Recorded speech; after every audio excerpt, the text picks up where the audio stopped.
A questo punto io sono Paola Rampini, Ampal Servizi, responsabile delle linee per l'apprendimento duale, però lascio la parola ai principali ospiti Fabio Menin e Raffaella Croce. Avanti con le signore. Allora, ieri ho imparato che se stiamo i relatori, se stanno a distanza di 1 metro, possono non utilizzare la mascherina. Spero che sia vero, quindi lo proviamo tra qualche giorno.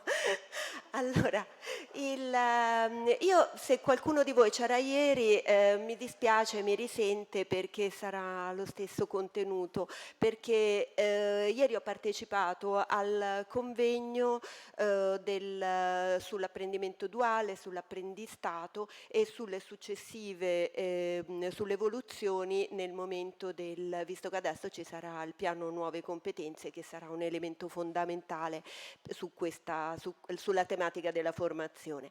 E mi era stato chiesto, a parte che c'era un parterre veramente molto molto importante, e mi è stato chiesto di fare un intervento su delle esperienze territoriali. Ho preferito evitare, rispetto ad altri interventi che avevo fatto precedentemente, delle esperienze di specifici centri di formazione, perché a parte che ne abbiamo tante belle, anche sia da un punto di vista proprio lavorativo, sia da un punto di vista anche umano, perché insomma ne abbiamo veramente tante, anche in diverse parti, nonostante il divario geografico, anche in diverse parti del territorio. Faccio sempre l'esempio che la Calabria, che viene vista come una regione più fragile insieme ad altre del sud, ma non solo, comunque del sud, ce ne sono varie di regioni un po' in difficoltà sul sistema duale, però è stato mandato un'intera classe in apprendistato.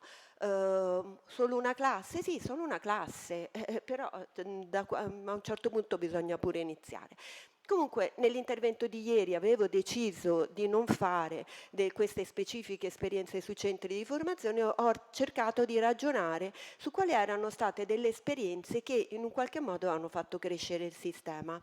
E una è stata quella del manuale dell'apprendistato approvato, che è in corso di approvazione da parte dell'organismo tecnico del Ministero, e era stato fondamentale il rapporto territorio. C'era una cosa che era nata sul territorio, poi è stata portata al Ministero, il Ministero ha attivato l'organismo tecnico, a quel punto è stata riportata sul territorio, quindi sono stati affrontate tutte le tematiche che praticamente erano i nodi da sciogliere sull'apprendistato, e poi è stato riportato al Ministero. Il secondo esempio che ho fatto è stato quello che abbiamo fatto in Veneto nel 2018, che ha portato alla delibera di giunta del 2018, e è proprio il tema di questo incontro. Io la questione dei compiti operativi la ritengo fondamentale, che dovrebbe essere replicata praticamente in tutte le regioni, perché questo comporta la crescita della capacità formativa dell'impresa, che è un elemento fondamentale. Le imprese, bisogna dialogare con il linguaggio delle imprese, e non soltanto qua adesso perché stiamo parlando dell'IFP. Questo dovrebbe essere un cambio proprio di mentalità, un cambio di passo, perché il piano nuove competenze e anche GOL prevede un'applicazione pratica in impresa per qualsiasi tipo di formazione, un'applicazione pratica in impresa che deve portare a un'acquisizione di competenze e anche a un'attestazione di queste competenze, e di conseguenza alla portabilità delle competenze, il famoso fascicolo, il libretto elettronico del lavoratore, i badge, tutte queste cose devono diventare questioni concrete. Per fare raggiungere questi obiettivi, che possono sembrare al di là da venire, bisogna passare attraverso questi singoli passaggi, e secondo me i compiti operativi che sono stati fatti con la Regione Veneto è veramente un passaggio fondamentale e di cambio proprio culturale. Quindi vi ringrazio la Regione Veneto, ringrazio la linea del duale, perché ritengo che ci si sta impegnando moltissimo. Grazie a tutti e buon proseguimento dei lavori.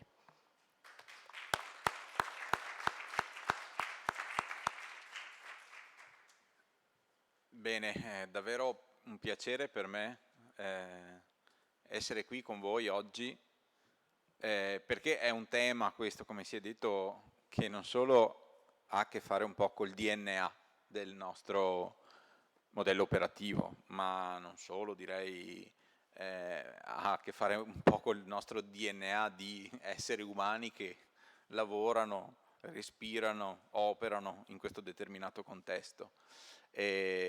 Ma anche perché, ed è stato evocato un attimo fa, i prossimi 5 anni vedranno nelle diverse esperienze duali uno strumento fondamentale di sviluppo di un'offerta formativa che è quella della garanzia occupazione lavoratori e in particolare il piano nuove competenze che è stato evocato, no? In fase di scrittura, di stesura il documento sarà con ogni probabilità a breve approvato in conferenza, quindi avremo la possibilità di vederlo. Vedrete è un documento molto alto, però tutta una serie di temi sono già puntualizzati e uno di questi fa parte un po' delle condizionalità, no, del piano nazionale di ripresa e resilienza, è proprio il modello duale. Quindi non è come dire, un orpello che si appiccica ad alcune fattispecie di esperienza formativa, ma diventa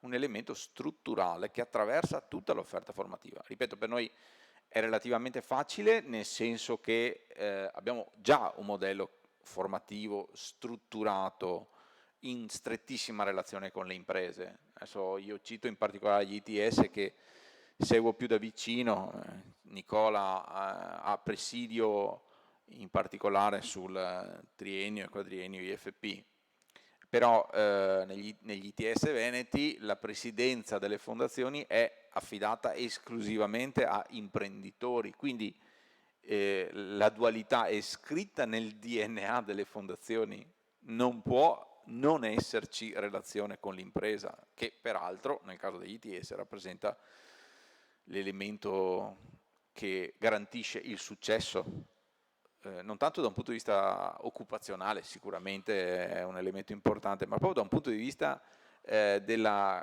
capacità di rispondere effettivamente alle competenze che sono richieste a un sistema, al sistema delle imprese che è in evoluzione fortissima e deve affrontare le sfide del digitale, della sostenibilità, ma insomma adesso al di là di queste formule un po' a slogan è evidente che senza esperienza strutturalmente costruita a partire dall'impresa non si ha formazione efficace e ripeto non è un vezzo nostro, diventa un vincolo dal punto di vista nazionale. Ora però il lavoro che state portando avanti da ormai qualche anno direi, no? E che si avvia alla conclusione, rappresenta un tassello perché al di là degli slogan, sì, lavoriamo con le imprese, facciamo esperienze in impresa, costruiamo momenti di relazione strutturata con le imprese fino all'apprendistato, ecco, tema caldissimo, ecco, non nascondiamocelo, per noi è davvero un tema fondamentale, però al netto di questo poi bisogna far atterrare concretamente strumenti, modelli, soluzioni operative, modalità di verifica, modalità di sviluppo delle competenze degli operatori che si inseriscono all'interno di questi contesti, quindi dallo slogan alla concretezza dell'attività di tutti i giorni, con tutte le difficoltà del caso, no? Adesso vengo da una meravigliosa relazione che è stata fatta all'interno del nostro stand chiamata Nati per resistere e raccontava con dovizie di particolari, ma raccontati in maniera divertentissima, quanto il nostro essere esseri umani ci porti a continuare con i comportamenti che abbiamo sempre avuto, a fare scelte per noi consuete, costruire innovazione, costruire nuovi modelli, costruire soluzioni alternative è costosissimo all'essere umano, proprio come sapiens siamo geneticamente frutto di un'evoluzione che ci porta a dire non cambiare, resta lì, non muoverti. Ecco, lo sforzo che dobbiamo fare invece è questo, quello di andare in una certa direzione e darci tutti gli strumenti per arrivarci, con tutte le difficoltà inerziali del caso, che non ci nascondiamo ovviamente, perché ogni volta che si fa qualcosa di diverso da prima è facile sbagliare, è facile fare fatica e non accorgersi dei risultati, in alcuni casi i risultati proprio non ci sono e quindi gli altri ti dicono ah vedi hai voluto cambiare. Quindi è proprio uno sforzo che dobbiamo fare per arrivare a un risultato più coerente con quello che ci è chiesto anche a livello internazionale, comunitario, dell'Unione in particolare. Quindi davvero per me è bello essere qua ed è bello che insieme si sia arrivati con le 1000 difficoltà del caso ad arrivare sostanzialmente a uno strumento che poi diventerà uno strumento potenzialmente scalabile, no? Perché poi non è che da una parte si può fare in un modo, da quell'altra in un'altra, cioè, già siamo tanto lunghi come è stato, se poi ci mettiamo anche a fare, ad adottare modelli diversi. Prima si diceva se si parte per primi è più facile che gli altri vedano quello che hai fatto e adottino più o meno lo stesso modello. Se sei l'ultimo ti adatti ai modelli che sono stati identificati, quindi ci sono una serie di vantaggi. Quindi direi, credo che questa operazione sia sicuramente un elemento che porterà frutto non solo all'interno del nostro territorio. Quindi buon lavoro a tutti, avanti.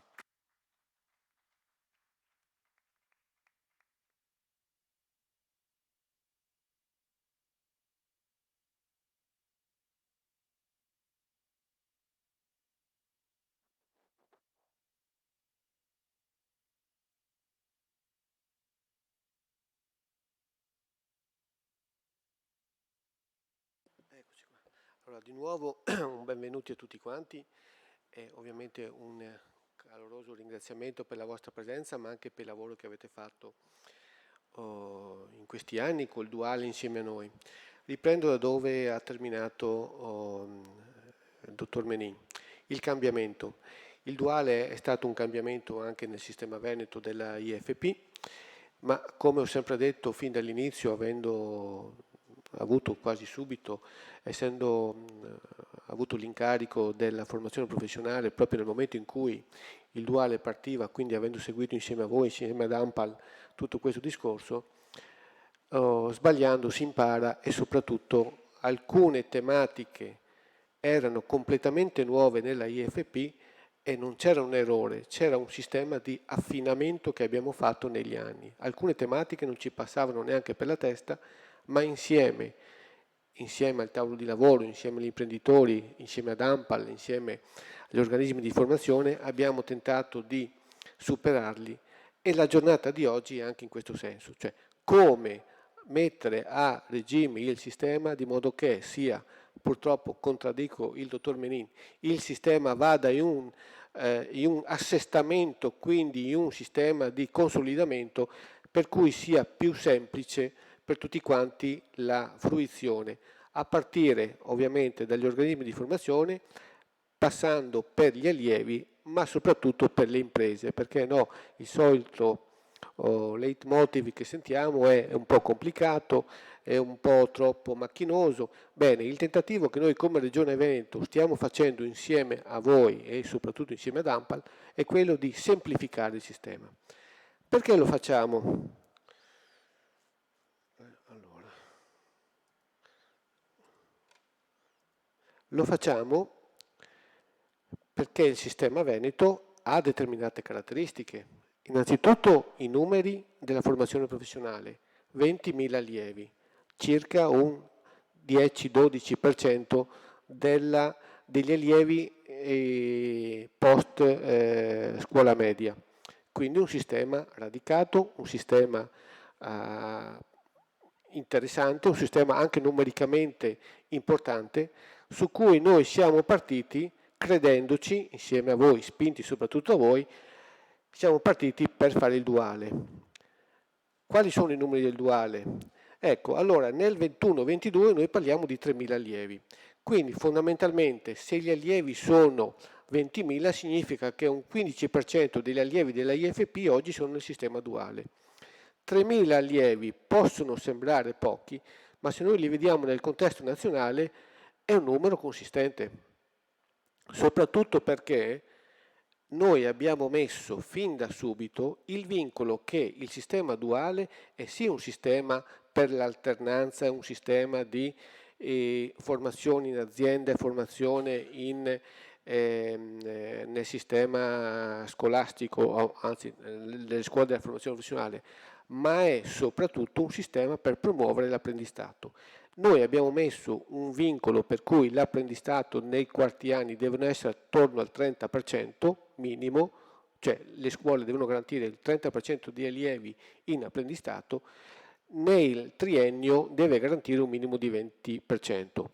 Anche questo è un dato importante perché sembrano pochi un 30%, ma questo in realtà ci pone ai primi livelli a livello nazionale. Quindi il sistema Veneto è un sistema che nella formazione professionale e soprattutto nell'apprendistato, con tutta la delicatezza dell'apprendistato, non solo in termini di presenza in allieva, ma soprattutto ricordandoci che l'apprendistato non è uno stage allungato, è un contratto con tutto ciò che questo ne deriva. Io ho messo i dati 19-20 perché? Perché il 20-21 naturalmente sono un po', come dire, viziati dal momento Covid. Nel quarto anno del 19-20, dove ormai erano già avviati, noi abbiamo, con 82 corsi, noi abbiamo 1500 allievi, ma 764 allievi in apprendistato. Quindi oltre un 50% di allievi sono in apprendistato. Quindi numeri importanti, quindi numeri che ci impongono di lavorare anche rispetto alle problematiche che sorgono.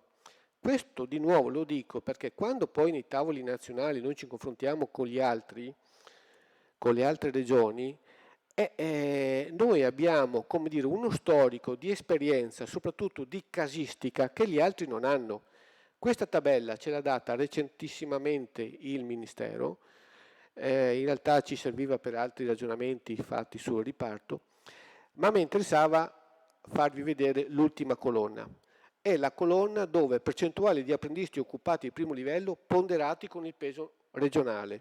Bene, la regione Veneto all'incirca pesa 12-11% come popolazione, noi siamo in linea con l'11, vedete, con l'11,7. Ma come? Vabbè, vi racconto sulla fiducia. Questa precisazione di Raffaella è importante perché posso anche esagerare sui numeri e a questo punto dire che noi abbiamo il 30%, tanto non lo vedete e mi credete sulla parola. Allora, purtroppo però mi tocca dire che la Lombardia ha il 25%, Bolzano ha il 28%, ma subito dopo veniamo noi con l'11,7%. Bene, dietro di noi al quarto posto parliamo di regioni che hanno il 3%. Quindi significa che c'è un abisso tra queste tre regioni, per modo di dire, perché Bolzano insomma è una provincia, poi anche in termini numerici, ma fondamentalmente ci siamo Lombardia e Veneto, anche il Piemonte, su cui a volte anche ieri sentivo, sbrissa sul Piemonte, ma in realtà il Piemonte ponderato ha un 4%. Questo ribadisco, perché lo dico? Perché questo significa che noi siamo una regione che deve dare il là agli altri, il là non solo in termini di numero, soprattutto noi vorremmo anche darsi il là in termini di riparto, giusto dottor Menin? Anche voi, perfetto, ma soprattutto dai là in termini di, ripeto, esperienza, di casistica, di problematiche da risolvere. Per far questo, noi, il tavolo che noi stiamo facendo, il lavoro che stiamo facendo, in realtà nasce subito nel 2016, con un processo di concertazione e soprattutto di condivisione, vedete, con questo piccolo promemoria che ho fatto, la commissione regionale, l'accordo regionale, la costituzione fin da subito di un tavolo tecnico, composto non tanto da esperti regionali, ma composto, anche perché esperti regionali va da 1 a 2, sono io e forse qualcun altro, ma insomma voglio dire, sono anche in minoranza, ma soprattutto da esperti della formazione professionale.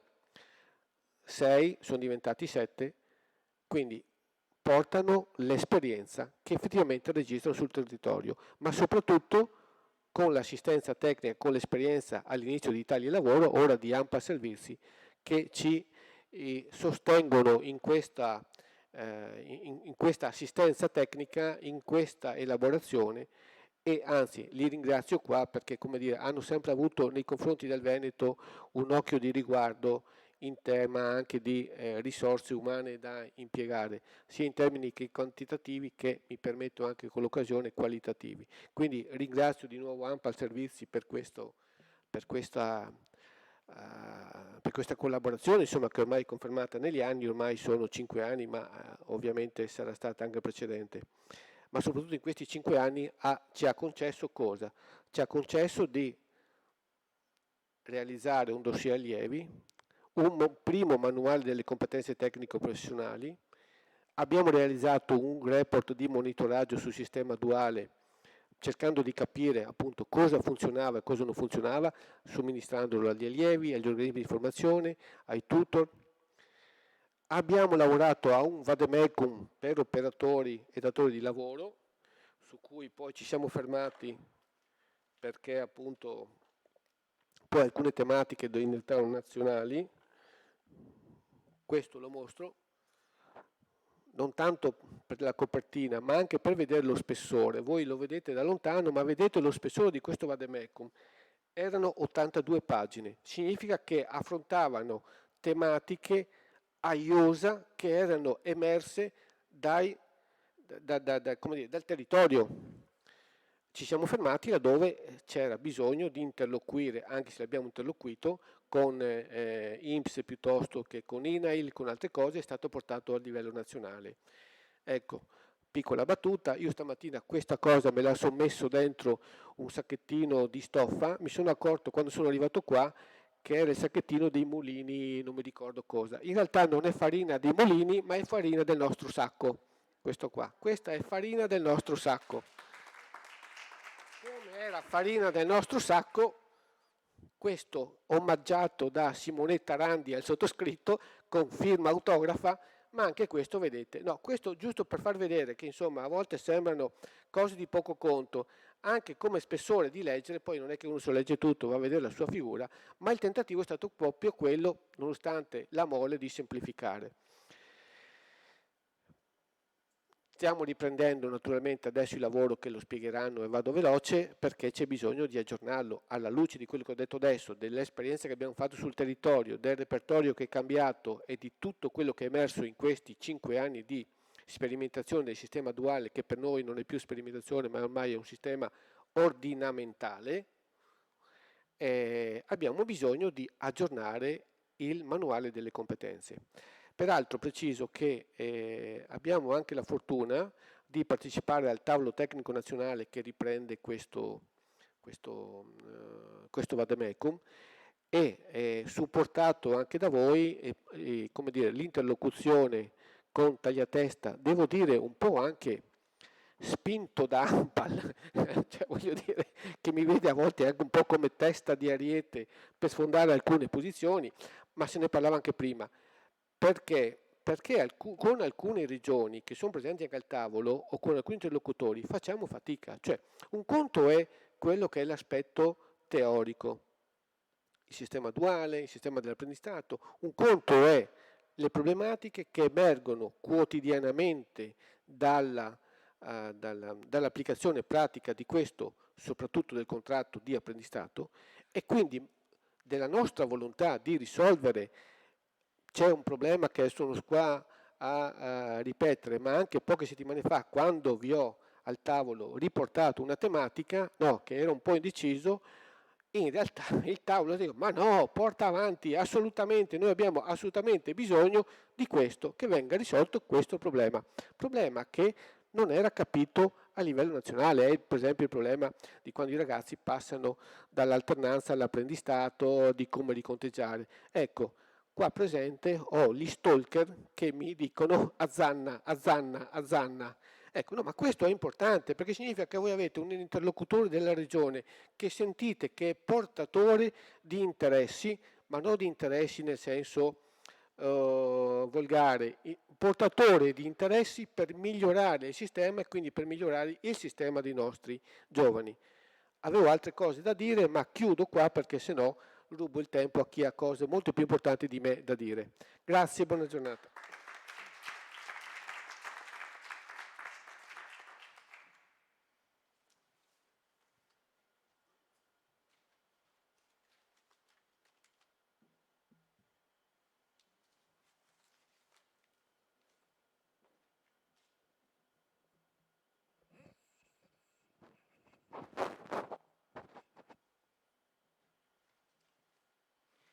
Allora, grazie a Nicola, e con l'occasione, mentre chiudo qui le slide e passo a parlare un po' più nello specifico dei compiti operativi, di quello che si sta facendo in Regione, devo dire che per quanto riguarda le attività del tavolo tecnico dell'apprendistato, è chiaro che questo lavoro di sponda, questo gioco di sponda, per noi è fondamentale. È fondamentale per avere la forza di confrontarci col Ministero e soprattutto di far capire il peso di determinate questioni rispetto all'attuazione dei contratti di apprendistato, perché alcuni elementi, la soluzione di alcuni elementi porta alla crescita dei contratti. Questa sensibilità non c'era fino a un po' di tempo fa, è cresciuta, ed è cresciuta proprio grazie a questo lavoro. Dovremmo essere finalmente in arrivo con le linee guida da parte del Ministero, e quindi avremo un documento nazionale che dà delle indicazioni univoche, in cui un documento che il Ministero ha visto e dibattuto con INPS nazionale, Ispettorato del Lavoro nazionale, INAIL nazionale, confronto con le regioni singole, coordinamento delle regioni, quindi in qualche maniera una voce, un documento che raccoglie un po' tutti. Poi vedremo come impatterà sul territorio e come i singoli enti poi sul territorio lo accetteranno, però ci sembra un momento importante. Adesso ritorniamo ai nostri compiti operativi. Il mio compito è quello di darvi fare un attimo il punto della situazione rispetto a questo grosso lavoro che sta andando avanti, perché è fondamentale, abbiamo capito, e quindi il lavoro che si sta facendo, che bisogna riuscire a sviluppare questi compiti operativi, che sono le attività lavorative minime che compongono i processi di lavoro associati alle singole competenze tecnico-professionali, sia a quelle ricorsive, quindi quelle comuni a tutti gli indirizzi, che a quelle connotative, quindi specifiche delle singole figure che compongono le figure del repertorio dell'EFP. Quindi sono i compiti che gli allievi svolgono in assetto esperienziale e che consentono di valorizzare in maniera particolarmente corretta l'esperienza svolta presso il datore di lavoro. E questo perché? Perché è nata poi questa cosa e perché questo gruppo sta producendo un lavoro veramente importante per la Regione, ma noi riteniamo importante, e usiamo un termine abusato, sistema paese. Perché da un lato questa modalità di lettura consente al tutor formativo di condividere con il tutor aziendale gli obiettivi formativi delle diverse competenze, espressi però in un linguaggio del lavoro e non solo nel linguaggio della formazione, che per i non addetti alla formazione spesso è ostico, è di difficile comprensione nel quotidiano. Dall'altro lato servono ad insegnare il mestiere ai ragazzi in maniera chiara e puntuale. Anche per il tutor aziendale questo diventa il momento in cui si rappresenta il flusso quotidiano delle azioni che vengono svolte automaticamente per svolgere quei compiti, quindi in qualche maniera vengono rimessi in fila, e quindi è più facile far entrare i ragazzi nella vita del lavoro. Per fare questo, da dove si parte? Dove è partito tutto questo lavoro? Ovviamente si parte dall'Atlante del lavoro e delle qualificazioni, che sono, chiamiamole tavole della legge, comunque sono il punto di riferimento fondamentale, perché l'Atlante con la correlazione delle competenze alle ADA ci fornisce tutte le informazioni sulle attività lavorative correlate alle competenze, sia con l'elenco delle attività afferenti alle ADA, sia con i casi studio che presenta. Però in questo manca quello strumento operativo che mette in fila, secondo un ordine logico anche immediatamente evidente, tutte le fasi del processo di lavoro che afferiscono a una singola competenza, così come descritto nel repertorio attraverso abilità e conoscenze. Quindi c'era bisogno di colmare un po' questo buco operativo per giungere a una valutazione condivisa con aspetti, elementi facilmente misurabili, ma che rimanessero tarati sull'EQF corrispondente. Quindi abbiamo sempre da tenere insieme questi due elementi. Per ogni compito operativo, quindi, poi vedremo la scheda, poi lascerò la parola ai tecnici e a chi ci sta lavorando veramente, vengono definiti e descritti il livello di autonomia con cui l'allievo deve svolgere il compito.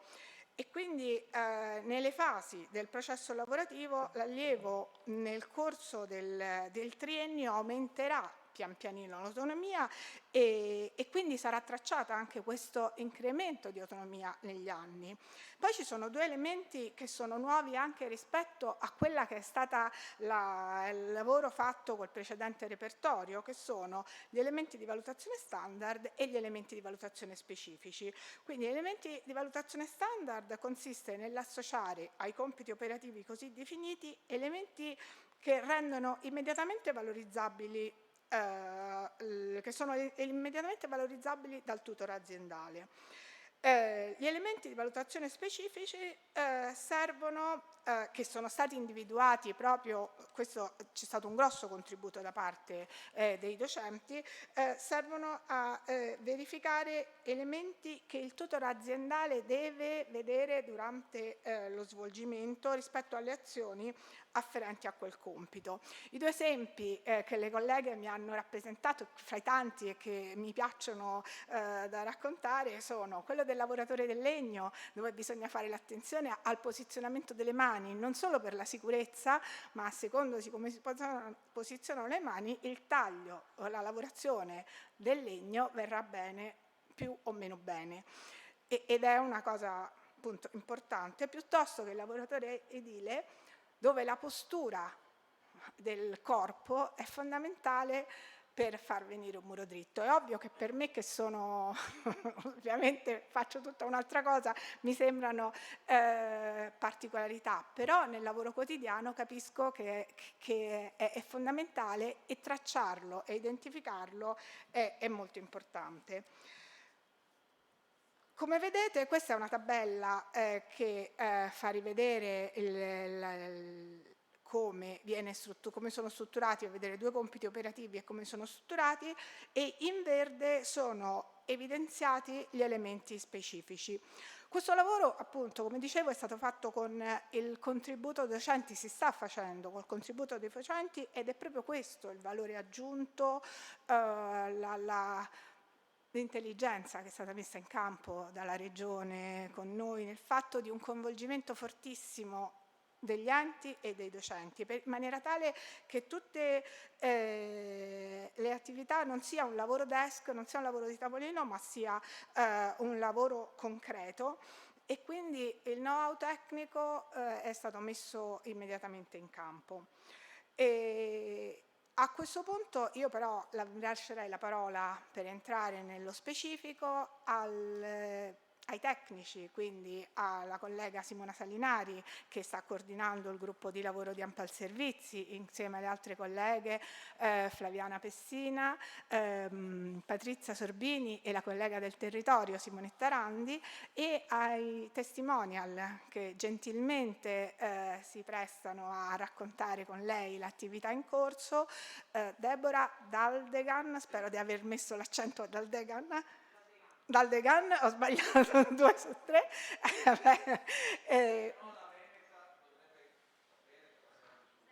No, e questo è di ENAC Veneto, Sandro Martin del centro di San Martin, va bene, edilizia, Sandro, allora Deborah, Sandro e Stefano di DF, e quindi vi prego di accomodarvi e continuiamo con l'approfondimento.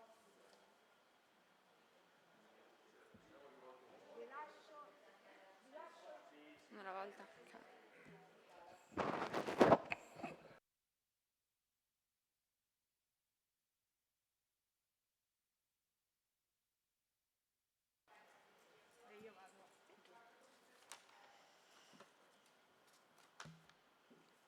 Eccoci.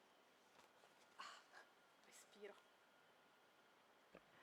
Allora, buongiorno a tutti. Io sono Simona Salinari, sto appunto coordinando questo gruppo di lavoro che ringrazio per l'attenzione e la cura che sta mettendo nel fare un lavoro in cui stiamo inventando e trovando le soluzioni in itinere. Vorrei, prima di chiedere le testimonianze dei nostri colleghi veneti, illustrarvi rapidamente quella che è la struttura della scheda. Non si vede bene, quindi cercherò di leggervi. Allora, vedete che per ogni figura professionale noi abbiamo inserito nella scheda le singole competenze, sia quelle ricorsive, sia quelle comuni agli indirizzi, comuni di indirizzo, sia quelle connotative. Quindi qui abbiamo preso l'esempio della competenza tecnico-professionale connotativa all'indirizzo, installazione, cablaggio di componenti elettrici, elettronici e fluidici del meccanico riparatore d'auto. La competenza dice effettuare l'installazione dei componenti meccatronici di varie tipologie e il relativo cablaggio sulla base della documentazione tecnica ricevuta, collaborando alla fase di avvio, taratura e regolazione dei singoli componenti. Allora, tra i vari compiti operativi ne abbiamo selezionati 2, proprio per farvi vedere la diversa natura anche dei compiti. Il primo è un compito dove, come diceva prima Paola, il livello di autonomia è un po' ridotto, è comunque ridotto per l'allievo, perché si tratta di collaborare scusate, e adesso? Eccolo, di collaborare alla messa in funzione della macchina impianto rispettando le condizioni di sicurezza. Scusate, tra l'altro vi ho detto una stupidaggine perché invece è una competenza della figura di meccanico. Mi cambiano le slide senza avvisare, quindi va bene. Allora, nella collaborazione alla messa in funzione della macchina dell'impianto noi abbiamo già a livello del compito la specifica del fatto che il ragazzo può collaborare in quella specifica attività e non eseguirà l'azione direttamente. In ogni caso abbiamo comunque la possibilità di tarare il livello di autonomia, come vedete nella seconda colonna, che è divisa in 4 livelli, in cui il primo livello è quello per cui il ragazzo si può limitare ad assistere all'esecuzione dell'attività. Nel secondo invece, che è il numero 1, il ragazzo collabora all'esecuzione dell'attività. Nel terzo, che è il numero 2, il ragazzo esegue l'attività con la supervisione del responsabile, e nel quarto, infine, esegue l'attività in autonomia. Allora, poiché questa scheda può essere utilizzata durante tutto il triennio, ovviamente è utile avere una frammentazione dei livelli di autonomia, ma è utile averla anche perché non sappiamo in che impresa può andare a effettuare la sua alternanza piuttosto che l'esperienza in apprendistato, e quindi è comunque uno strumento sicuramente più versatile se ci consente di prevedere in anticipo o valutare in seguito con quale livello di autonomia quello specifico ragazzo in quello specifico ambiente ha fatto la sua esperienza lavorativa. Gli elementi di valutazione, che sono l'elemento di novità rispetto alla precedente edizione del documento, hanno una diversa natura. Ci sono degli elementi che ci siamo accorti sono ricorsivi e sono tendenzialmente quelli che riguardano il rispetto della normativa sulla sicurezza, l'utilizzo dei DPI e l'applicazione delle procedure e dei protocolli aziendali. E poi ci sono degli elementi che sono specifici, come quelli che citava Paola prima, o come quelli che riguardano proprio il risultato dell'azione, che non sempre è valutabile appunto per una serie di contingenze, però nella maggior parte dei casi possiamo appunto valutarlo. Ad esempio in questo caso abbiamo inserito partecipazione attiva nel corso dell'attività. Il secondo compito operativo che abbiamo provato a citare è quello di effettuare misurazioni e controlli della verifica funzionale con il controllo delle grandezze caratteristiche. Anche qui abbiamo una serie di elementi di valutazione che sono quelli tipici e poi quelli specifici come l'utilizzo di strumentazione tecnica per effettuare misurazioni e controlli e quindi la verifica funzionale della macchina e dell'impianto. Siamo partiti ovviamente dal processo disegnato dall'Atlante, ma tenendo d'occhio le abilità e le conoscenze che descrivono quella specifica competenza, facendo in modo che fossero tutte coperte dai compiti operativi. Ora, l'elemento di valutazione può essere appunto quindi individuato in modo specifico e può essere esplicitato se l'azione viene condotta in modo adeguato, completamente no, oppure in parte. In quel caso il tutor aziendale può segnalare al tutor formativo, comunque può indicare nel campo note, quali sono gli aspetti che non consentono appunto una valutazione positiva dello specifico elemento. Allora, questa è la struttura delle singole schede, delle singole competenze che compongono le schede delle figure. Ora, io chiamerei Deborah Daldegan, che è una docente, eccola, okay, docente dell'ENAC Veneto, che ha collaborato con noi per la definizione sia dei compiti operativi nel 2017 e la seconda release nel 2018 e sia adesso, e quindi vorrei chiederle appunto nella sua esperienza di appunto estensore del documento e di utilizzatore nel corso di questi anni, effettivamente dal punto di vista operativo che tipo di valore aggiunto ha dato avere questa scheda nelle varie fasi che abbiamo previsto di utilizzo. Perché noi abbiamo previsto che queste schede possano essere utilizzate in diversi momenti, fondamentalmente in una fase di valutazione della fattibilità del lavoro e della collaborazione con una specifica impresa, quindi valutando quanto quella specifica impresa poteva coprire appunto le attività afferenti alle competenze da valutare, e poi nella fase di progettazione, quindi per capire come articolare il percorso tra competenze erogate in imprese e competenze erogate presso l'istituzione formativa. Quindi Deborah, se tu ci puoi raccontare come nell'esperienza poi di messa in pratica di questa scheda hai trovato insomma, un valore aggiunto o quant'altro.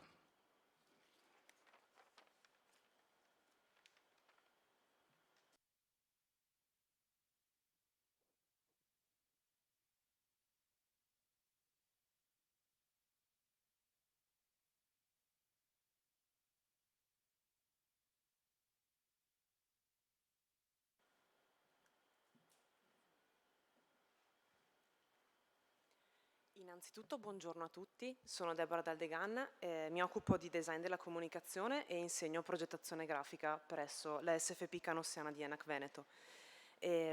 Ho partecipato a questo lavoro con moltissimo interesse perché trovo veramente efficace trovare un linguaggio comune tra quello che è il mondo lavorativo e il mondo della formazione. I valori aggiunti che ho individuato sono tre. Il primo innanzitutto quello che riguarda la valutazione, l'abbiamo nominata spesso e purtroppo è come dire, dico purtroppo da un punto di vista di docenza, perché è uno dei problemi più ostici nel dialogo con le aziende e poi vediamo anche il perché. Il secondo punto è sicuramente il linguaggio comune che si ha con le aziende, e questo permette di raggiungere una consapevolezza di avere le stesse finalità, cosa che fino ad ora non era così scontato.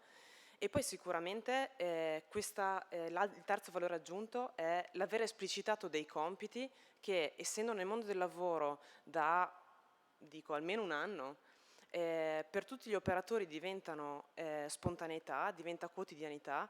Nel momento in cui lo esplicito mi rendo anche conto di quelli che sono i passi che il ragazzo sta facendo in apprendimento, altrimenti penso che tutti nascano imparati. Mi stupisco che alcune cose non siano innate e quindi si crea un conflitto tra quello che è la fase di apprendimento, insomma il ragazzo, e chi lo sta formando. Per quanto riguarda la valutazione, faccio un esempio concreto, sono abituata, lo faccio ogni giorno in aula, quindi perdonatemi. Nel dialogo con le aziende la difficoltà qual era? Immaginatevi che a distanza di un mese, anche solo un mese, vi chiedano come è andato un determinato evento. Quello che voi valutate è il ricordo che ne avete, quello che vi è rimasto addosso, la sensazione che vi ha lasciato e un'impressione generale.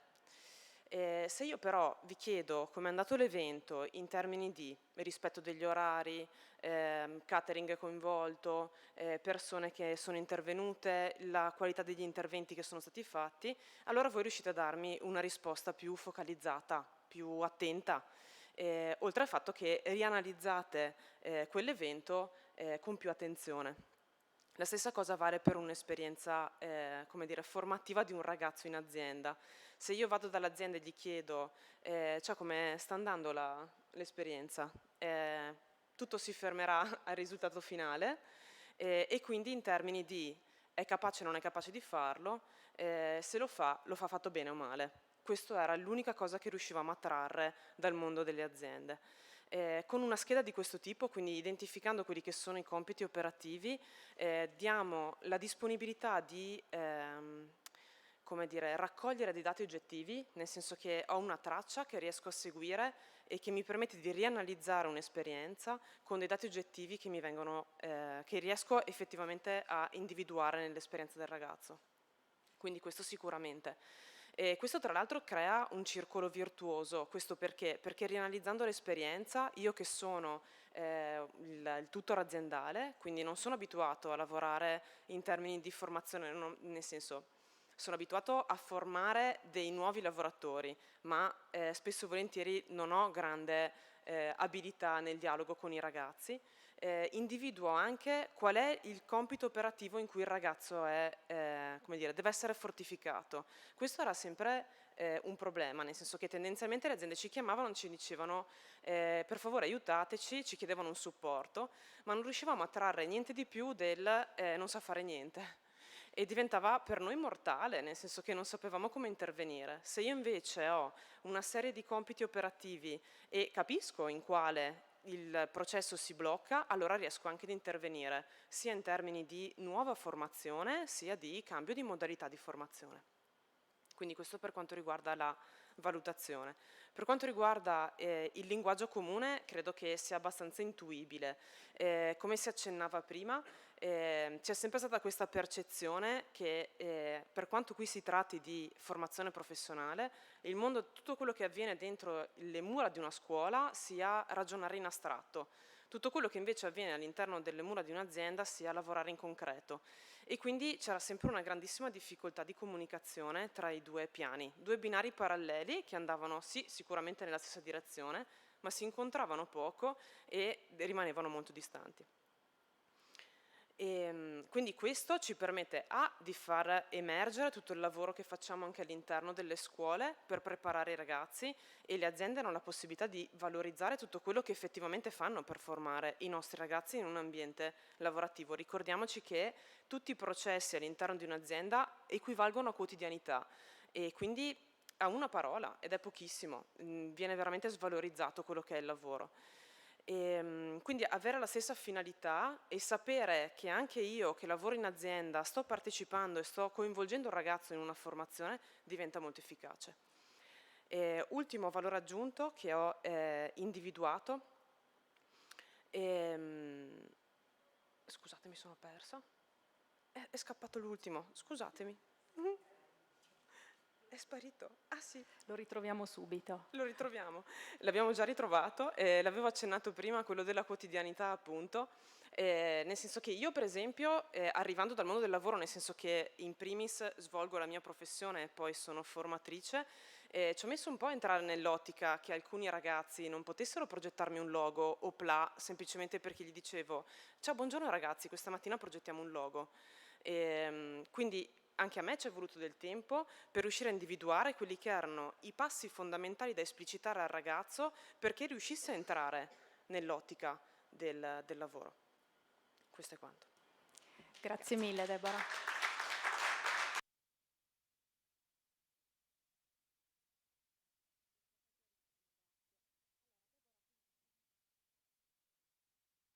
Cosa?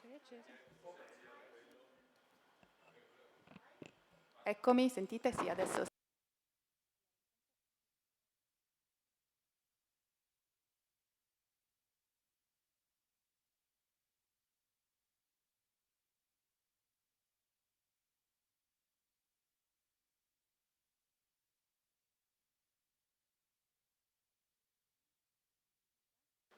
No. Eccomi, allora, sì, decisamente meglio. Allora, sì, esatto. Allora, grazie Deborah, intanto quindi ci hai spiegato come la codifica di tutte quelle azioni che sul lavoro sono spesso non dette e passano appunto come quotidianità è importante soprattutto per riuscire intanto a trasmettere quello che è proprio il know-how dell'impresa al ragazzo e poi lo fa nel linguaggio del lavoro e quindi abbiamo veramente un valore aggiunto. Ora chiederei di venire qui a Sandro Martin, che è direttore del Centro Edilizia Treviso, nonché coordinatore dei direttori delle scuole edili. Allora Sandro, intanto benvenuto, grazie.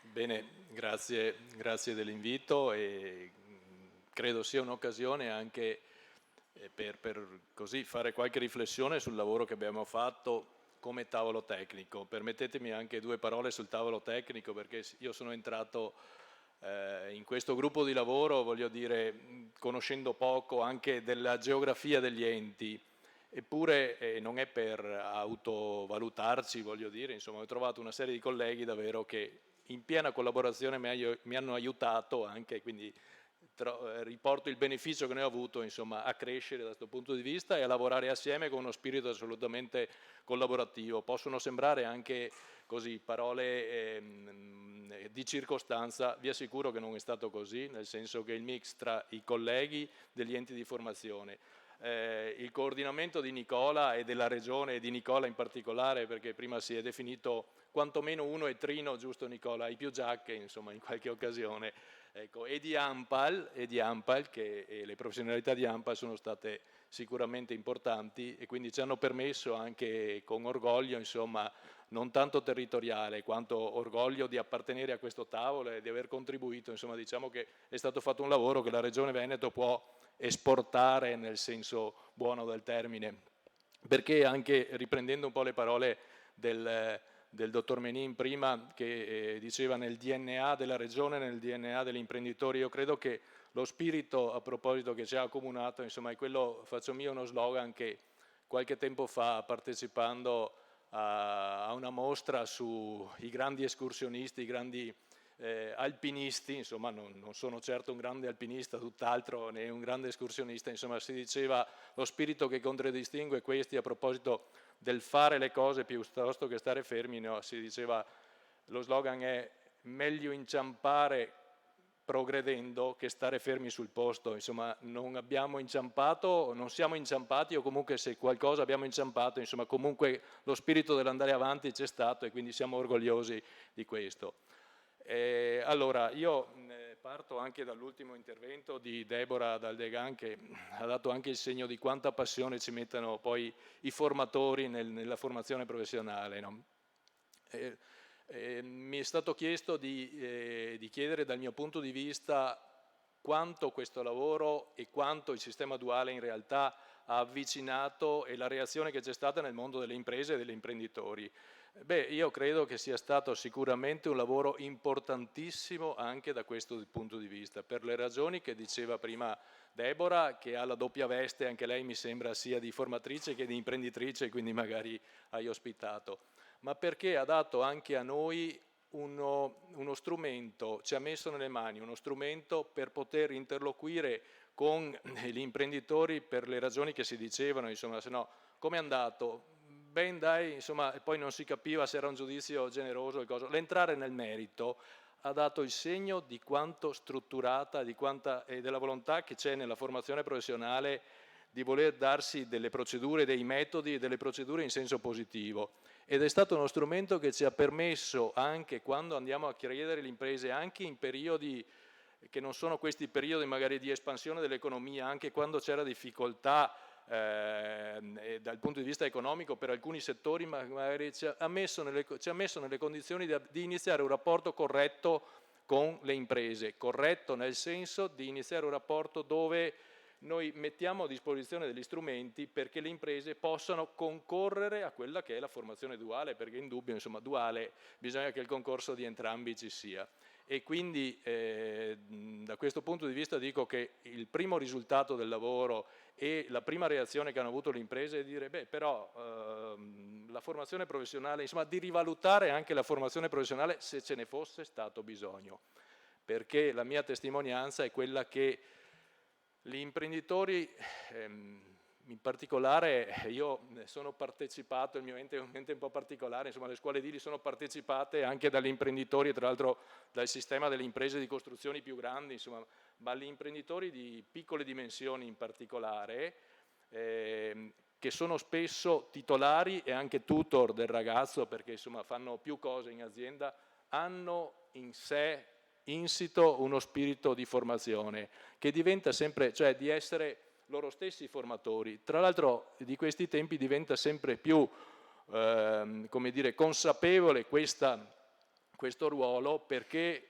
i giovani che si approcciano al mondo del lavoro, insomma, attraverso un percorso di formazione professionale, sono sempre più merce rara, nel senso che c'è assoluto bisogno nelle imprese, in particolare per le figure che formiamo nella formazione professionale, di avere il ricambio generazionale piuttosto che figure formate, insomma, che danno continuità all'azienda.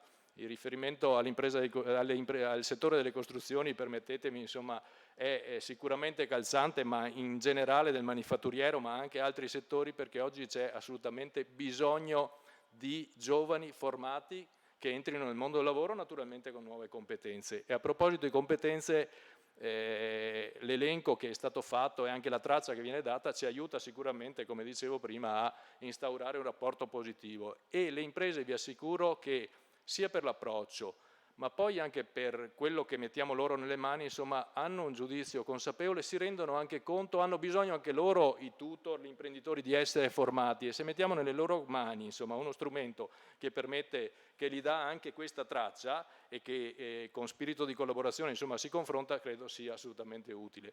Per cui, tra l'altro, a proposito di quanto diceva Nicola, la Regione Veneto ha introdotto nei bandi del duale un minimo del 30% per l'apprendistato. Vi assicuro che oggi il problema è quasi contrario, non è che tutto il 100%, tutti i 100% insomma, scelgano l'apprendistato, ma se diventa un modo, tra l'altro l'apprendistato duale cosiddetto di primo livello, insomma, se diventa un modo anche per fideizzare il ragazzo, c'è questa disponibilità sicuramente, e la disponibilità aumenta nel momento in cui appunto c'è una traccia. Allora non è tutto bello. Lo spirito degli imprenditori in generale, mi sento di dire, è uno spirito sicuramente positivo, tanto più se in azienda c'è una seconda generazione. Qualche volta facciamo fatica a incrociare il ruolo del tutor formatore, insomma, in azienda, se è uno della mia età, ecco, per dirlo.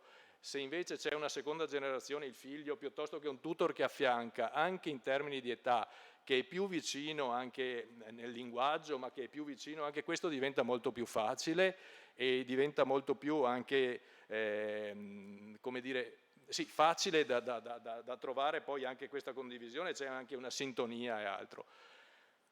E questo è un aspetto sicuramente positivo, quindi anche nella selezione delle imprese, ammesso che siccome siamo nella condizione di poter fare persino selezione delle imprese che ospitano, non tutti i settori, ma magari alcuni settori, insomma possiamo guardare anche a questi aspetti così di ingresso, condizioni minime, l'età, oltre che le tecnologie che vengono impegnate e la capacità formativa dell'impresa.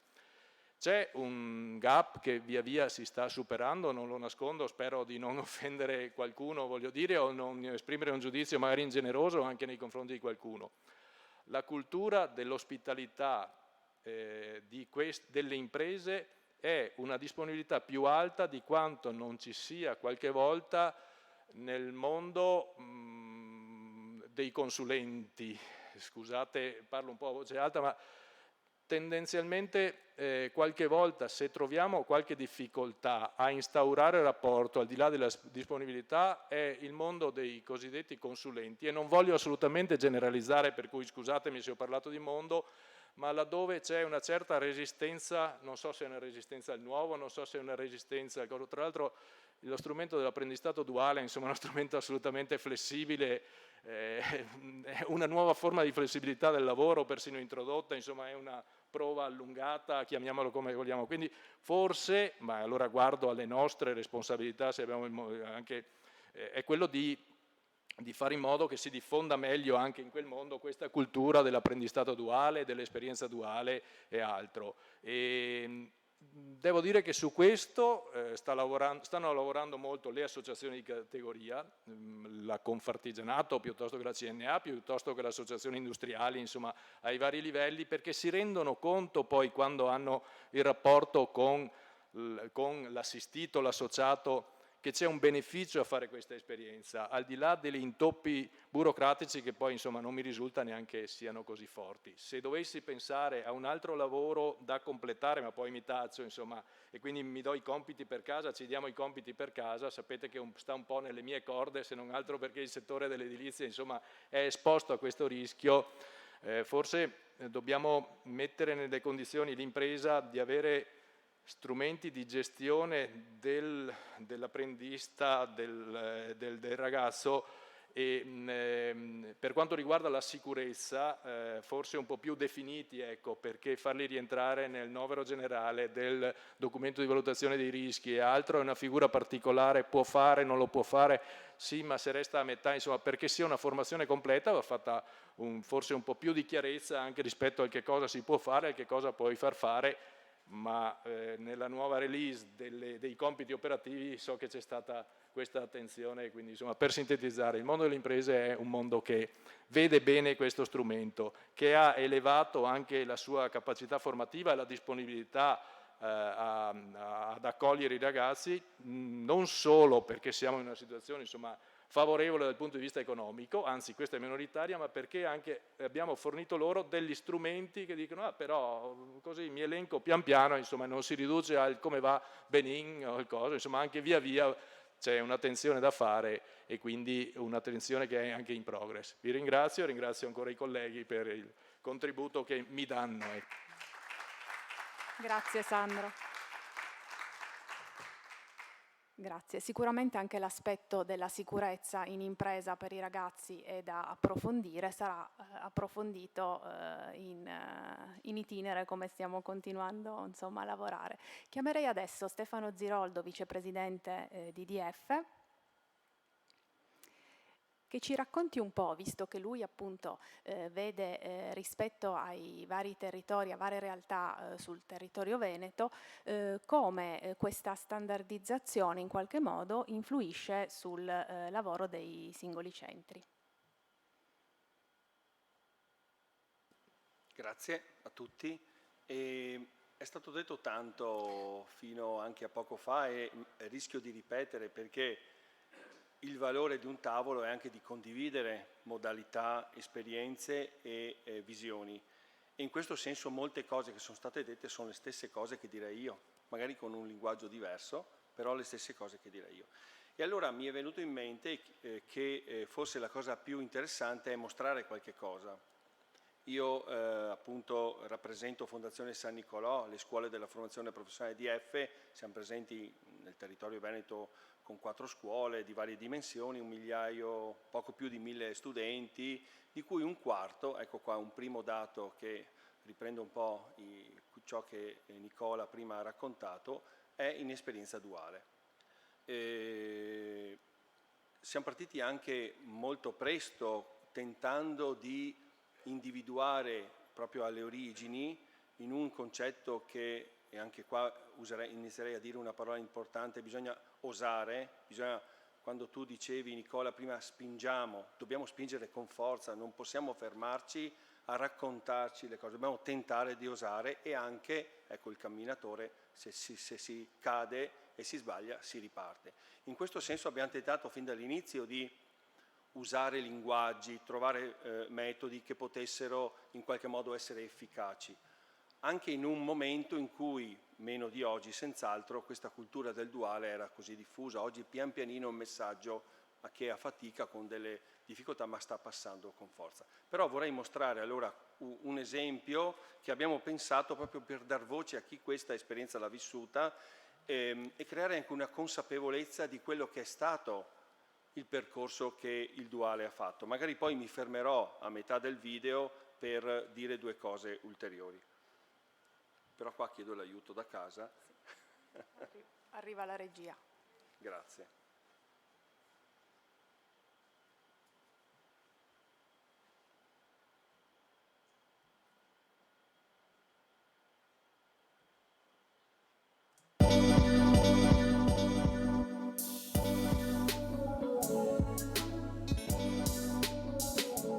Nome? Milena. Ciao, mi chiamo Frankie. Mauro. Mattias. Ruggero Ravagnan, detto Lello. Matteo. Cosa fai nella vita? Store manager di un ristorante McDonald's. Sono studente. Ristoratore. Il cuoco. Faccio l'imprenditore, attualmente faccio l'imprenditore. Facevo dei mestieri all'interno della ristorazione, adesso faccio il puro imprenditore. Mi sono appena diplomato e mi piacerebbe entrare nel mondo della panificazione. Il primo piatto che hai preparato? Big Mac.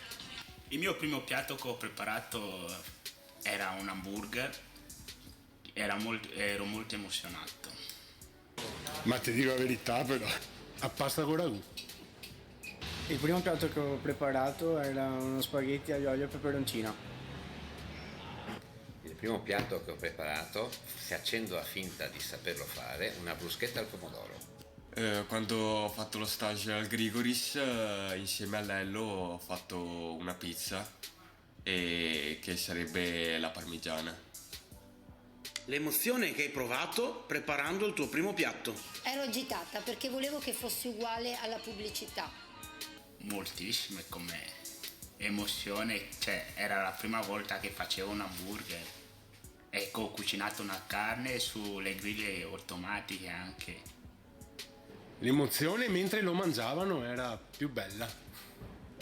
Di importanza perché era il primo piatto prima dell'inaugurazione del locale. È partito un sogno, veramente, questo è un sogno perché i profumi dell'aglio, il pomodoro succoso e maturo, il pane croccante fuori, morbido dentro, è partito un sogno, perché la gente mi chiedeva, Madonna, ma sei esperto, da quanti anni lo fai? Non l'ho fatto da 5 minuti. Felicità, ansia e insomma perché è una pizza che è diversa dalle altre e con ingredienti un po' più di qualità. Cosa hai pensato la prima volta che hai visto il tuo allievo? Mi sono messo le mani nei capelli e l'ho scelto io. E la prima volta che ho visto il mio tutor è stato al colloquio prima dello stage e ho pensato, insomma, sentirlo parlare, che si vedeva che gli piaceva il suo lavoro, ecco. Il guaio più grosso combinato in questo percorso, solo cose che si possono raccontare. Sì, certamente, il guaio più grosso è, mamma mia, il miglior posto come obiettivo, un obiettivo che spazzasse bene il marciapiede. Okay, siamo dovuti andare dal direttore e spazzava male, quindi continuamente io dovevo sempre riprendere su questa cosa che per me era molto importante. Dava un segnale di ordine, di pulizia, di ordine che nel nostro mestiere era molto importante. Diciamo che il mio guaio è quello lì, altri guai non posso dirli, sono cose nostre. Cosa hai pensato la prima volta che hai visto il tuo allievo? Speriamo bene. No, davvero non penso a sta roba qua, vi giuro. Cosa hai pensato la prima volta che hai visto il tuo tutor? Che era una persona seria e molto brava. Il guaio più grosso combinato in questo percorso, solo cose che si possono raccontare. Che combina io? Sì. Allora ho allagato la cucina perché ho tappato il bollitore, poi siamo andati via e l'acqua continuava a scendere, basta. Abbiamo allagato il ristorante, abbondantemente. 100 giorni e poi tolgo l'acqua versa, col tappo, vedi. La soddisfazione più grande portata a casa in questi mesi di lavoro insieme? Allora, vedere che in lui, grazie a noi, grazie ai ragazzi che collaborano con me, si era accesa la scintilla della passione. Questo. Insomma, andare a lavorare al Grigoris, visto che si parla molto bene, soprattutto in giro, non anche qua, ma insomma anche un po' in Italia, ecco. E intanto sì, che insomma lavorare con delle persone che hanno un certo livello. Ecco, mi fermerei magari anche qui perché colgo un paio di cose secondo me che è utile da sottolineare. Esperen ben un po' la veneta, ecco, magari è come la cadenza dell'accento sulla sillaba finale, è un po' quello che esprime la tipicità un po' veneta. Allora in qualche modo uno dei punti che mi sento di sottolineare è in qualche modo di far diventare l'azienda, in questo caso i tutor, questo era un po' lo scopo, questa consapevolezza, dei co-formatori, parteciparli fino in fondo a quello che è un processo di formazione, di crescita umana e di competenze dei ragazzi. Questo non è facile, significa giustamente, se c'è la possibilità di selezionare le aziende, di individuare però coloro che hanno questa attitudine, che non è da tutti, lo sappiamo bene noi che facciamo questo mestiere, non tutti hanno questa dimensione pedagogica che potremmo in qualche modo definire sì, come co-formatore in qualche modo, e allora in questo senso è utile creare e accompagnare in questo processo. Nel momento in cui si scollina questa e si individua una figura con queste capacità, l'efficacia è, direi, garantita. La valutazione, il linguaggio, le cose che le abbiamo dette, cioè parlare il loro linguaggio, un linguaggio che si trova in azienda, la parola veneta oppure nel linguaggio insomma di ogni, è proprio esemplifica quello che è una modalità in cui questo avviene, l'apprendimento avviene in ambito aziendale. E allora questo significa ad esempio con compiti operativi coniugarli in modalità che le aziende possano contribuire concretamente, perché se io fornisco e chiedo strumenti troppo complessi, articolati con linguaggi, cioè ti possono anche dire va bene, ma il risultato è assolutamente modesto. Invece parlare e chiedere che cosa fa, come lo fa, in che ambiente, adeguarci al loro linguaggio, sta a noi poi operatori riuscire a coniugarlo in tecnicismi che siano poi efficaci in una buona valutazione. L'altro elemento è portare l'impresa all'interno della scuola, cioè farli partecipare, e questo è senz'altro è avvenuto, anche noi abbiamo fatto qualche esperienza ma non è strutturato, proprio servono dei passi in questo senso, portare all'interno di un consiglio di classe in luoghi dove la valutazione sia direttamente espressa da chi ha svolto in azienda il tutor o ha collaborato, ma non sia mediata da racconti, da schede, da strumenti e a sua volta il coordinatore o il tutor di stage, chi poi è coinvolto, lo debba portare all'interno. Riuscire a portare all'interno della scuola l'azienda è un obiettivo assolutamente fondamentale, così come quando la scuola entra in azienda, e queste esperienze che mostriamo ma se lo guardo nei confronti del ragazzo posso vedere che per esempio mi colpiva un'esperienza recente ad un pranzo, noi ci occupiamo di enogastronomia, di ristorazione, ad un pranzo diciamo di preparazione all'esame, in modo inaspettato una cosa che ho colto senza che nessuno dicesse nulla era il silenzio nella sala, cosa che magari nelle esperienze scolastiche o puramente scolastiche questo non era così forte, così ampio, così presente. E mi ha fatto pensare che probabilmente questa è la risposta di un'esperienza vissuta in azienda dove questo, il comportamento, la postura, tutte cose che noi insegniamo, ma vissute in azione se ne percepisce il valore più forte. Ecco. Basta, io completo questa e dopo chiudo con un altro passaggio. Percorso in 3 parole. Stimolante, crescita e consapevolezza. Trasformazione, organizzazione e sorriso. Una cosa che non pensavi possibile e invece è successa in questi mesi di lavoro insieme.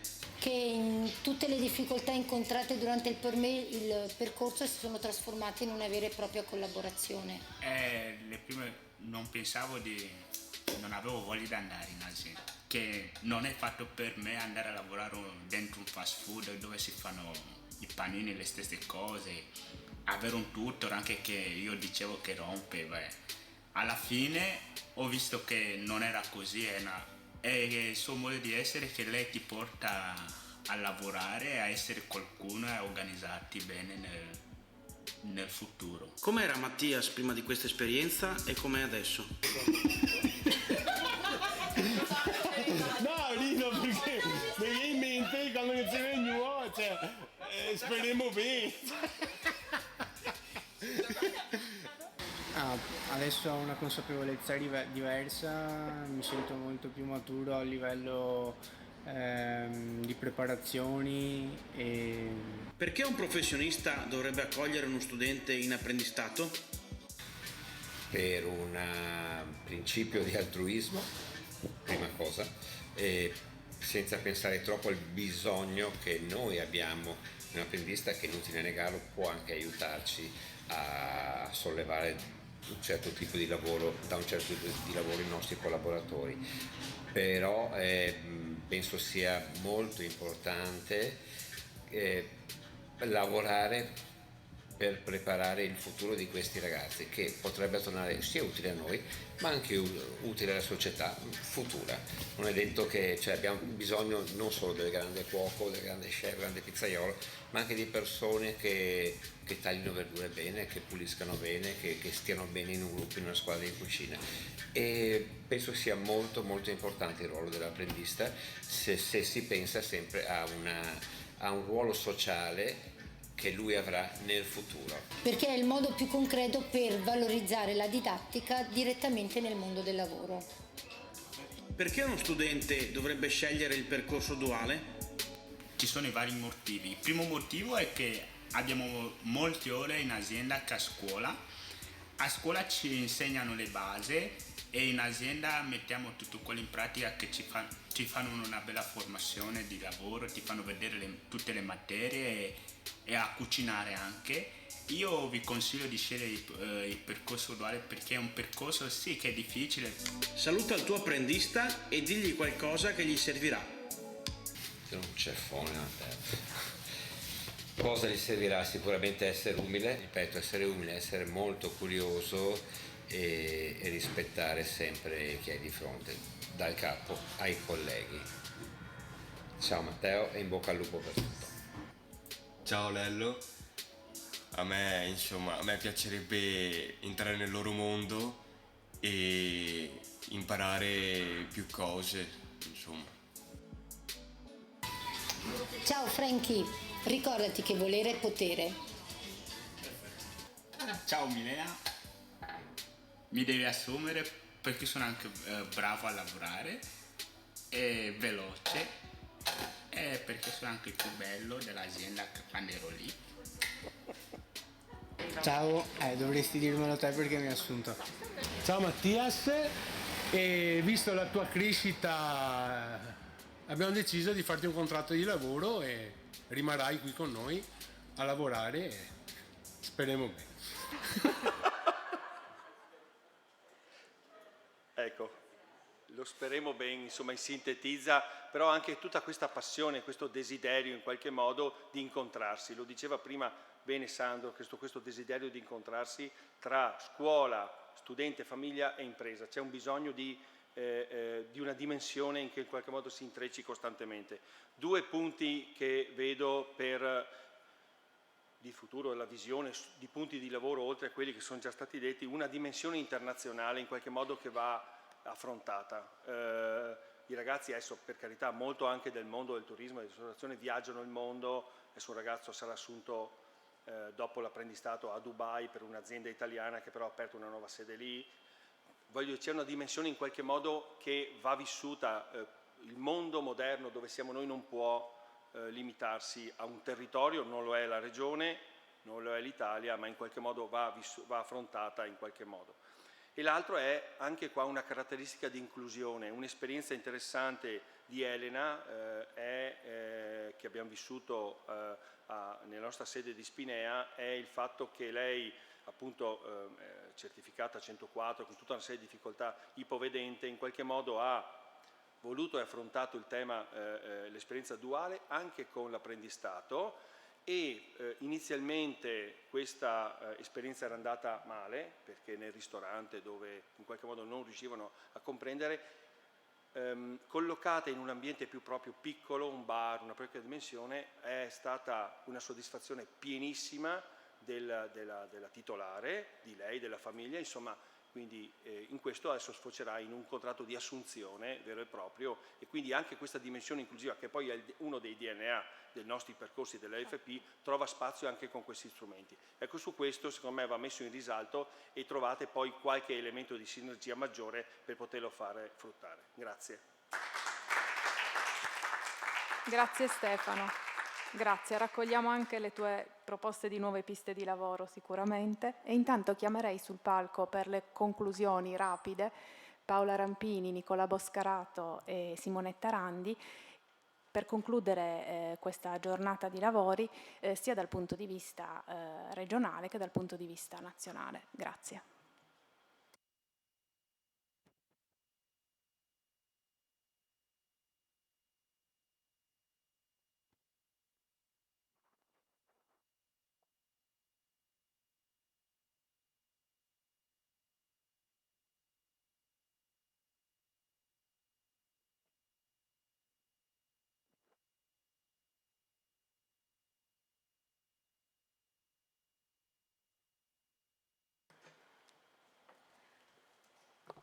Allora, grazie.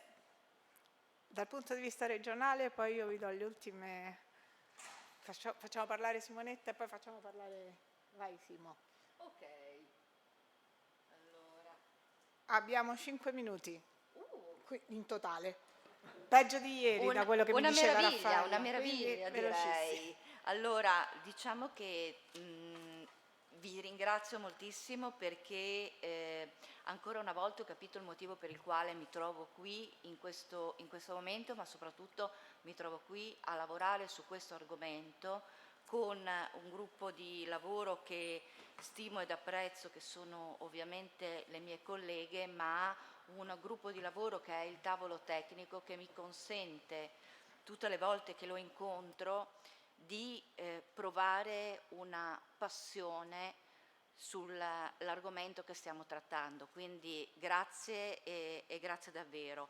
Proprio alcuni passaggi. Per noi la prima edizione del documento compiti operativi e l'applicazione pratica in impresa è stato un passaggio estremamente importante che ha dato e ha fornito tutti i risvolti positivi che avete descritto. Bene, adesso siamo in aggiornamento, quindi grazie alla Regione e grazie al tavolo tecnico siamo nella fase di aggiornamento e siamo nella seconda edizione, quindi nell'edizione compiti operativi in azienda 2.0 e questa attività, bene, allora a che punto è? Dove ci troviamo? Ovviamente ad oggi abbiamo realizzato, come già vi ha detto la Simona Salinari, parecchie figure professionali. Io voglio darvi anche i termini numerici, nel senso che comunque abbiamo già concluso sostanzialmente l'aggiornamento e la mappatura delle figure professionali per quanto riguarda la parte delle figure professionali di qualifica, quindi 27 operatori.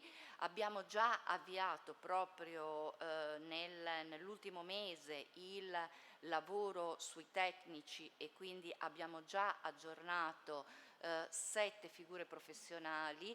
Definiamo di concludere questa attività entro la fine dell'anno, appunto, con l'aggiornamento di tutte le figure dei tecnici e di fornire alla Regione una prima release, auspichiamo i primi giorni, no, del nuovo anno. Ma quali sono state sostanzialmente le attività sostanziali, no, che ANPAL Servizi ha realizzato nel corso dell'anno con voi e insieme ai docenti e ai progettisti dei vostri CFP? Senza dubbio la parte fondamentale della rilevazione dei compiti operativi, quindi andando nel dettaglio la specifica proprio tecnica rispetto al settore produttivo e rispetto a quello specifico ambito di lavoro. Abbiamo definito insieme un aggiornamento specifico per quanto riguarda gli elementi di valutazione e un'omogeneizzazione naturalmente delle schede. Allora, ovviamente da qui alla fine dell'anno concluderemo il lavoro, vi aiuteremo ad essere promotori ovviamente presso le imprese, monitoreremo insieme tutto il passaggio che ci consentirà di capire se eventualmente dobbiamo approfondire e aggiornare alcune schede e alcuni elementi, e da qui in poi ovviamente la nostra disponibilità è solo ed esclusivamente rivolta alla crescita professionale del giovane, ma soprattutto a individuare attraverso anche questo lavoro quello che è il percorso professionale e l'area di passione e di interesse del giovane per consentire al giovane una crescita non soltanto professionale ma anche professionale. Quindi ci auspichiamo questo per il nostro lavoro insieme dei prossimi mesi.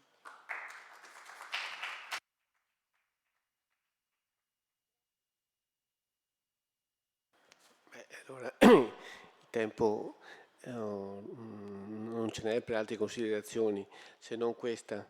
Simonetta parlava di impresa 2.0, invece qua, come hai visto Paola, abbiamo gli stalker 5.0, visto che è il quinto anno che li sopporto. Già mi sono segnato l'apprendistato all'estero. In realtà è il nostro documento che è 2.0, ecco, il no, numero 1 l'abbiamo realizzato nel 2018. Io sono già oltre il documento, perché ho già il problema degli stage, scusate, delle esperienze del duale all'estero, le difficoltà che ha posto Sandro dei consulenti del lavoro, quindi di nuovo la diffusione, peraltro si apre un aspetto che le telefonate che arrivano appunto a come mai non so come procedere perché appunto il collocamento errato di un apprendistato con le vecchie maniere perché non hanno tempo, voglia di andarsi a studiare tutto quanto, Martin apriva anche un altro aspetto che mi interessa approfondire, approfondiremo magari nelle prossime settimane, quello dei tutor giovani, cioè il tutor tra coetanei, passatemi il passaggio. No? Di solito quando pensiamo al tutor aziendale pensiamo sempre al tutor anziano che no, lui tirava fuori invece il problema del tutor tra simili. E questo è un aspetto da affrontare, da valorizzare, ecco, cambiando come dire, ecco, le sfide, no, che si parlava prima, il cambiamento. Pensiamo sempre ad un certo tutor, il più anziano, il capo turno, il capo, non so, officina, invece un tutoraggio tra pari. E questi sono aspetti da affrontare anche perché il problema del tutor è un'altra di quelle sfide che avremo nei prossimi anni. L'avete affrontato voi, l'abbiamo affrontato in questi anni, l'ha affrontato anche il tavolo nazionale dell'apprendistato. A dire il vero lo affronta in parte, anche ho visto qualcosa sul PNR, no? Alcune proposte eccetera, di tutte cose da verificare perché appunto sappiamo quanto è difficile tirare fuori il tutor dall'azienda per fargli fare altre cose, però ecco sono alcuni aspetti che affronteremo naturalmente sul calendario, l'ha già dato la Simonetta, ma voi sapete che noi stiamo lavorando adesso, questo è uno dei tavoli, anzi è uno degli obiettivi ci siamo dati, ma per me questo è già chiuso. In realtà abbiamo tutte altre, io sono già oltre, insieme a voi, sono già oltre su altri aspetti proprio di diffusione del sistema, ma soprattutto di affrontare il sistema in modo che sia più semplice, più chiaro per tutti, in modo che nessuno abbia un alibi. Dopodiché ci saranno le sfide del PNR, le risorse, cosa saranno gli obiettivi in termini quantitativi, in termini qualitativi.